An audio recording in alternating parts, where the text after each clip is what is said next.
واروح للكابتن محمد صلاح. كابتن محمد، كابتن ناصر اتكلم في جزئيتين مهمين جدا. حكم 38 سنه في اعمار سنيه اكبر، وفي نفس الوقت هل اللجنه دخلت حكام 38 سنه ولا حكام صغيرين؟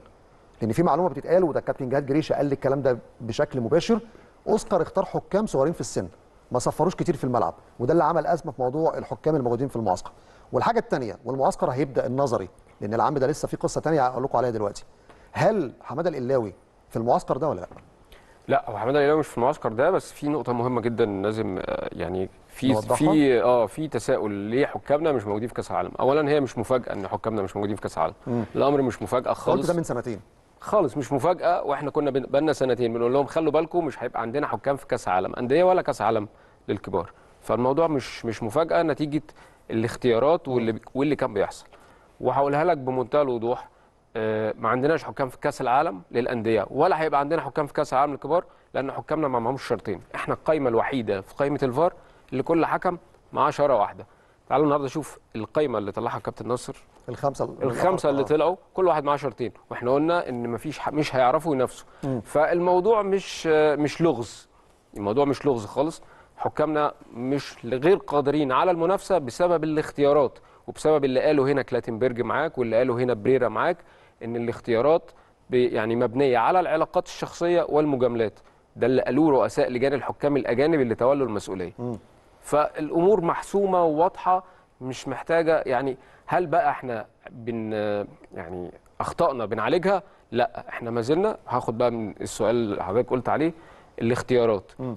الصغيرين في السن. طب انت اخترت حكام لمعسكر الفار. اولا ده مش معسكر رخص فار مع حتى الان ما عنديش معالم واضحه بتقول ان ده معسكر رخص فار. ليه؟ هو اتحاد الكوره اعلن على صفحته ان الايفاب قال له انا هبعت لك المسؤول الفيفا اللي هيحاضر الحكام في الفتره من الى.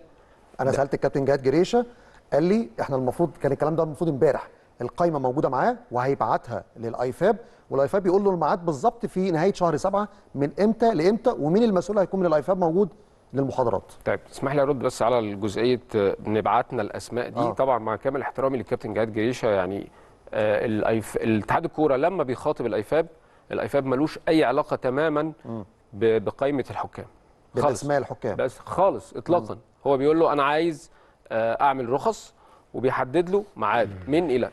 اتحاد الكوره بيبتدي يتفق مع شركه الفار. شركه الفار النهارده ليها لسه فلوس عند اتحاد الكوره، وعشان تيجي تقول له هات لي ادوات تدريب، فدي حساب تاني خالص. فانت النهارده معلش يعني قصه ان انا ببعت له اسماء. طب النهارده هسال الكابتن جهاد جريشه سؤال بناء على الكلام اللي قاله لك. طيب انت بعت له كشف، حكم من الحكام دي اتصاب، حكم من الحكام دي جاله اي ظرف مش هتقدر تبعته. طب هتعمل ايه؟ لازم تعمل ريبليسمنت، لازم تحط حكم تاني بديل.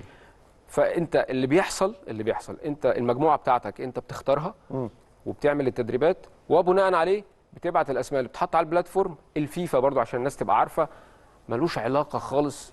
انت الفيفا عنده مبدا كده في التعامل مع الاتحادات الاهليه، هو المصداقيه. دول حكامك ودول اللي انت دربتهم ودي عدد الساعات، فبالتالي بتحطهم على البلاتفورم اوكي بيوافق لك. بعد كده لما حد فيهم بقى بياخد الشاره الدوليه تمام، يبتدي بقى يعاد تقييمه بقى في اختياراته مع فالمعسكر ما فيهوش حماده القلاوي رغم ان هو دولي، وفي حكام صغيرين ما صفروش كتير. ده احنا عندنا مشكله ثانيه. انت النهارده لجنه الحكام قالت من ضمن شروط المعسكر ده ان انا عايز اخر 3 سنين يكون الحكم لعب 20 مباراه. 20 مباراه بالظبط. ولا حكم او يعني تقريبا 90% من اللي موجودين لا تنطبق عليه هذه الشرط.